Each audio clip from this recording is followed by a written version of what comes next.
Assalamu alaikum my dear all shining stars, welcome back to another video. I hope you all are doing well. So इस video में मैंने आपको reasoning questions बताने हैं। Reasoning questions आपको पता होगा कि जोलॉजी में सेक्शन बी होता है और उसमें पार्ट 1 एंड पार्ट 2 इंक्लूड है।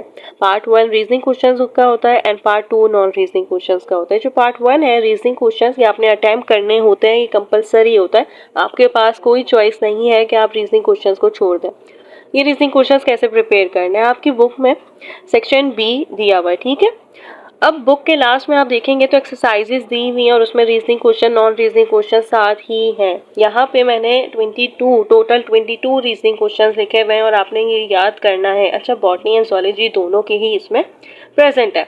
असल में जब हम अगर बॉटनी की बात करें तो बॉटनी में दो पार्ट होते हैं सेक्शन बी में। एक होता है वेरी शॉर्ट क्वेश्चन का और एक होता है शॉर्ट क्वेश्चंस का। सो ऑफ कोर्स ये जो शॉर्ट क्वेश्चंस है इसमें रीजनिंग क्वेश्चंस आते हैं। तो आपने क्या करना है, आपने बॉटनी में भी रीजनिंग क्वेश्चंस को प्रिपेयर करना है, ऑफ कोर्स जोलॉजी में तो करना ही है क्योंकि ये पार्ट जोलॉजी में कंपलसरी है। You have to prepare for it.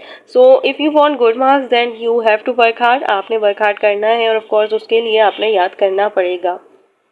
ये रीजनिंग क्वेश्चंस अगर आप देखें ना तो ये इतने ज़्यादा इजी है कि आपके अगर कॉन्सेप्ट क्लियर है तो ये आप वैसे ही कर सकते हैं।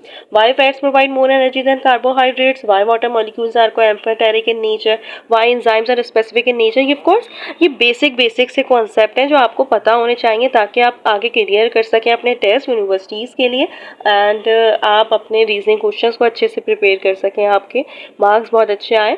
रीजंस में शॉर्ट क्वेश्चंस आपके अच्छे हो जाएंगे, लॉन्ग क्वेश्चंस में भी आप अच्छे से अपने आप को लॉन्ग क्वेश्चंस शॉर्ट क्वेश्चंस में क्या होता है, हम ऐसा ही करते हैं कि हमारे कॉन्सेप्ट क्लियर होने चाहिए तभी हम लिख सकते हैं। हमें पता होना चाहिए कि आखिर हम लिख क्या रहे हैं।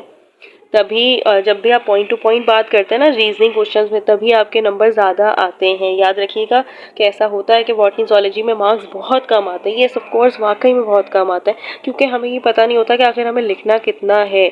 हम बेफजूल की बात कर रहे होते हैं जबकि पूछा सिर्फ और सिर्फ पॉइंट टू पॉइंट बात होती है। तो ये जो रीजनिंग क्वेश्चन है ना इनकी लेंथ होना चाहिए 2 to 3 लाइन्स मैक्स बस। मोस्ट प्रोबेबली ऐसा हो सकता है कि वैसे लिखा हुआ होता है, बट अगर लिखा हुआ ना हो वैसे लिखा हुआ होता है कि आपने 2 to 3 लाइन से ज़्यादा एक्सीड नहीं करना है क्योंकि ये 2-3 मार्क्स के ही होते हैं। सो आपने क्या करना है, आपने रीजनिंग क्वेश्चंस को प्रिपेयर करना है और इनके आंसर्स होंगे 2 to 3 लाइन्स के, इससे ज़्यादा नहीं होने चाहिए। बहुत ईजी है। Why lysosome is called suicidal cell, why mitochondria is called power house of the cell, why chloroplast is called energy converting organelles. मैं हाई हील चैप्टर्स आपको लिखवा देती हूँ, उससे आप ऐसा कर सकते हैं कि उस चैप्टर्स को अगर आप प्रिपेयर कर लेते हैं तो ये बहुत इजी हो जाएगा आपके लिए ताकि आपके मार्क्स बहुत अच्छे आएँ।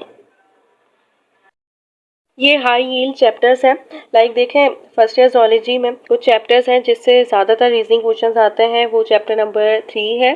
Chapter number 3 cell structure and function है। चैप्टर नंबर 1 बायोलॉजिकल मॉलिक्यूल्स है, ठीक है। चैप्टर नंबर 2 है एंजाइम्स। इन तीनों से ज़्यादातर रीजनिंग क्वेश्चंस आते हैं। सर्कुलेशन की बात करें तो सर्कुलेशन से आता है क्योंकि आप देख सकते हैं कि ब्लड फ्लो क्यों करता है फास्टर इन आर्टरीज, या ऐसे नोट को पेसमेकर क्यों कहा जाता है। एनिमल्स को हायर एनिमल्स को सर्कुलेशन की क्यों नीड होती है, सर्कुलेटरी सिस्टम उसमें क्यों होता है। ये भी पूछते हैं कि ओपन किस में होता है या क्लोज क्यों होता है, क्लोज में ब्लड वेसल्स होती हैं, that's why.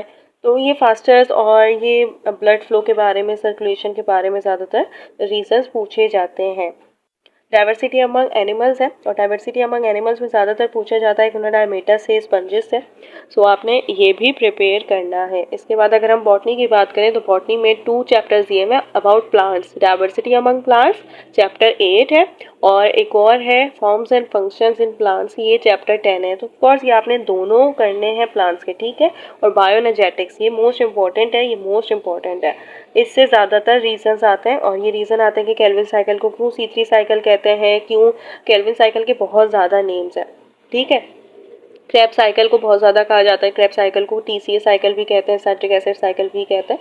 So of course in सब के नेम्स हैं, ये आपको पता होने चाहिए कि क्यों आखिर कहते हैं। ATP को common currency of living system क्यों कहा जाता है।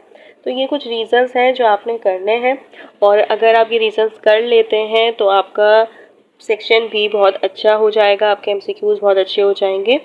सो दैट्स इट। आई होप आपको समझ आ गया होगा। मेरी पूरी कोशिश होगी कि मैं ये भी इस पे भी वीडियो बनाऊं कि आखिर कैसे पेपर को अटेम्प्ट करना है, कि आपकी स्ट्रेटजीज होनी चाहिए, और लाइक कैसे शॉर्ट क्वेश्चन आंसर्स को पॉइंट टू पॉइंट लिखते हैं, कैसे बात करते हैं। वैसे मैं सारे सॉल्व करवा चुकी हूँ, मैंने बुक के लॉन्ग नहीं करवाए अभी तक, शायद 2 चैप्टर्स के आई थिंक करवा दिए हैं, बट शॉर्ट क्वेश्चंस मैं सारे चैप्टर्स के करवा चुकी हूँ। सो ऑफ कोर्स ये बुक की एक्सरसाइजेस की शॉर्ट क्वेश्चंस हैं, आप वो एक्सरसाइजेस देख सकते हैं, उससे आपके ये सारे कवर हो जाएंगे। So that's it. Best of luck to all of you. इंशाल्लाह आपका पेपर बहुत अच्छा होगा। फर्स्ट ईयर का पहली दफ़ा पेपर दे रहे होंगे, सो यस आपको पता होना चाहिए कि आखिर आपने कैसे पेपर को टैकल करना है, कैसे आखिर अटेम्प्ट करना है। पूरी कोशिश है कि मैं वो भी बताऊंगी। जब तक के लिए अल्लाह हाफिज़। All the best to all of you.